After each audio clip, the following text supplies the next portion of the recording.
Okay, good afternoon. Normally I come on stage riding a motorbike, but I couldn't get my Harley up here, so I do it this way. My talk is about leadership in a tribe and the leader within. And it's also about love. Now you may wonder, what's love got to do with it? What's love got to do with leadership and leading yourself? And I say everything. And I will explain to you in the next 10 minutes. But first, let me share my background with you. For over 30 years now, I have been leading a motorcycle club, an MC. And some people call it an OMG. And OMG doesn't stand for oh my God, although that's probably what some people think when they see us. But in this case, OMG stands for Outlaw Motorcycle Gang. And which is we are truly not, by the way. We're not outlaws, we're not a gang, but we do ride motorcycles. And I can assure you that after my talk, you will think differently about guys in motorcycle clubs. And hopefully, you take something from the biker life from us with you and apply it in your private life. Or maybe in your work. And maybe after this talk, you all want to be bikers. And if you trust the media to tell you the truth, and especially here in Holland, you could think a biker, a motor dude like that, he will earn his money by doing illegal or even violent things. But I'm sorry to disappoint you, it's not going to be that exciting this afternoon. The way I pay my rent is that I train people and develop organizations by calling myself the new referent, the nieuwe dominee. You see, I wasn't joking about the Harley on stage, but the new referent is not about religion. It's about spreading the word. 4 words, actually. Love, respect, trust, and loyalty. And you see, what I do, I use the knowledge I have from out of the motorcycle world, and I help people build organizations by teaching them how you build a brotherhood. And for us bikers, building a brotherhood is based on 2 things. The first is key values, core values like this.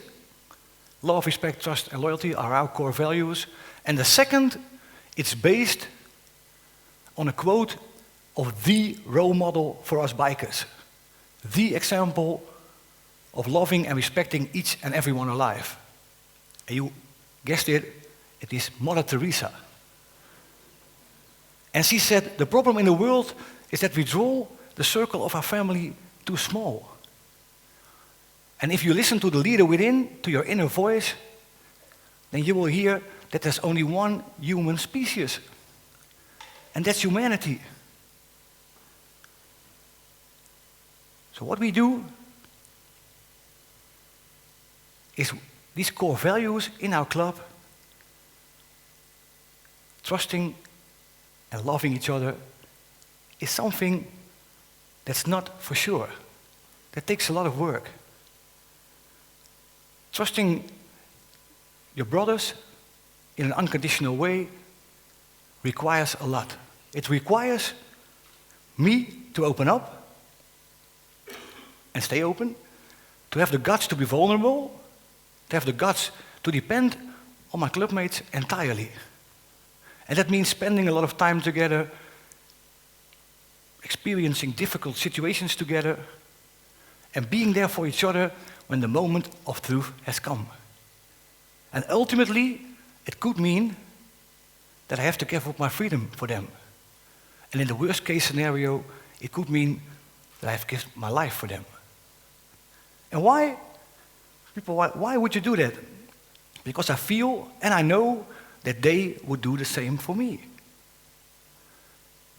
So this loving and respecting what I say is what we call the circle of trust. And the circle of trust is something you form by standing shoulder to shoulder. And in that circle, you watch over and you protect the one to the left of you and the one to the right of you.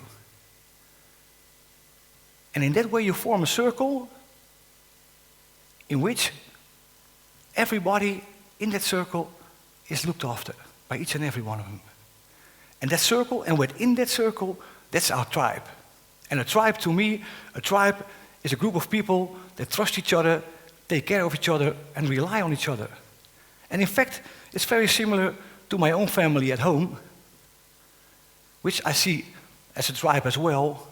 You see, in my family, and in the club as well, trust, loyalty, love, and respect are the foundation. And that feeling of being part of that circle of trust, feeling of being part of something bigger than yourself, is what I call the vibe of the tribe. And that vibe comes from within. It's your energy. And that energy, that vibe, to me was lacking when I came to work and train in big organizations. There was no sense of mutual love and trust and respect. There was no sense of interdependency. There was no vibe of the tribe. And what I mainly met was me, myself, and I. I noticed such selfish behavior in these organizations, and especially among the leaders. Most of them were looking after themselves first, second, and third. And I thought, are these the role models for our society as true leaders? Let me ask you a question. Would you think that your leaders in your companies or in our country would sacrifice themselves or would sacrifice their own well-being for the good of the people in the company? You don't? No one? I think there's two reasons for that. The first reason is that our egos and our fears and our beliefs separate us. And the second is that we tend to overlook the people, the men and women, who do behave as true leaders. And I'll give you one, I'll show you one. This is Marita Blindeman. Or should I say, this was Marita Blindeman. She was a 54-year-old nursery school teacher from Dendermonde in Belgium. And she died protecting the kids in daycare Fabeltjesland against a twisted sick boy with a knife. In 2009, this boy came to her work, to her tribe, to her kids, to harm them. And Marita Blindeman's stab wounds showed that she used her own body to protect the children against the knife of the offender. And to me, she made me realize what true leadership is all about. She showed me what love has got to do with leadership. True leadership is about love and not about hate. True leadership is about respect and not about intolerance. True leaders do not put themselves first. True leaders are willing to sacrifice themselves to protect others. A group becomes a tribe when there's love like this, leadership like this, and something I call common ground, when there are shared core values. A group evolves into something more than a bunch of individuals when there's a common set of values and beliefs. And if there's not, that group remains a mere bunch of individuals.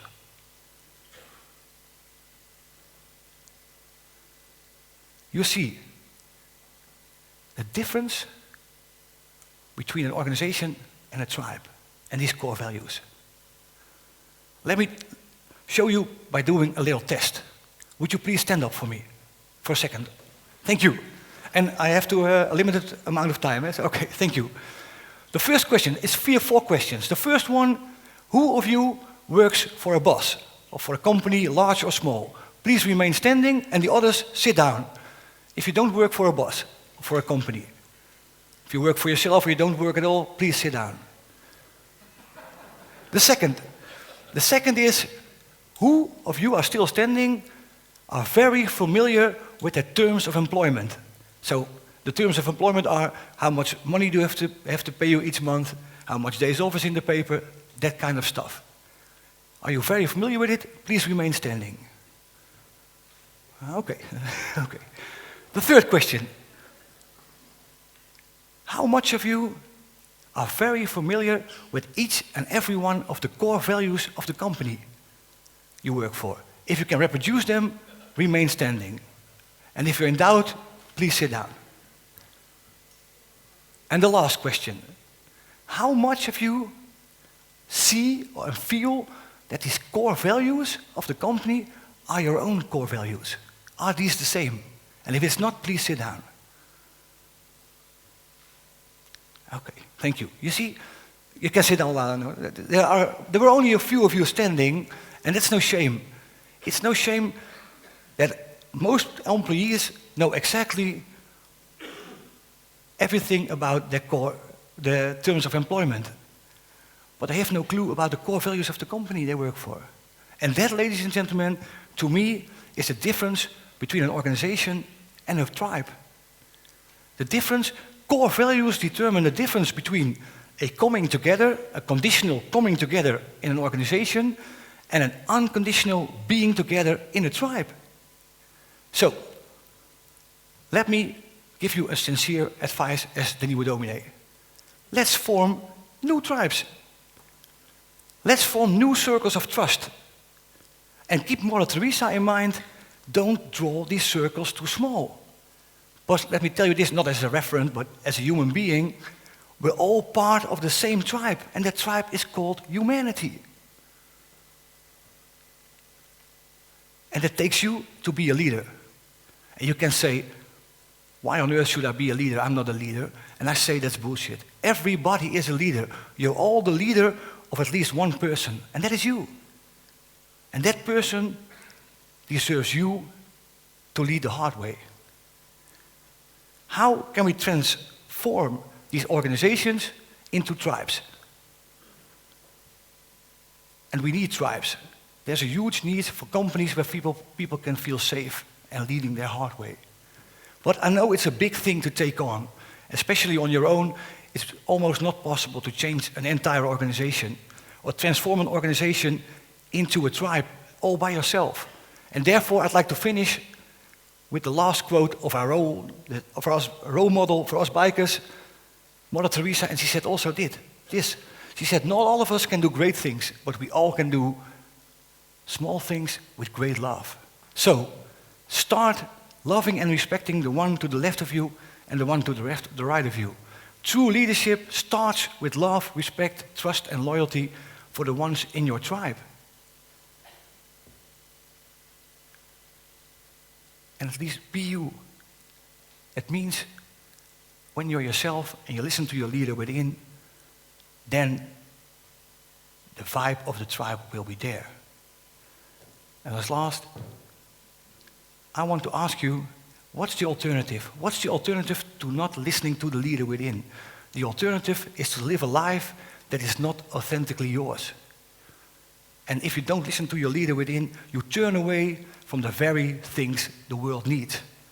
And that is your passion, your talent, and your leadership. The energy has got to come out so the vibe can be there. Stand shoulder to shoulder, listen to your leader within, and form new circles of trust. Why? Because the world needs you. Thank you all. Let love rule.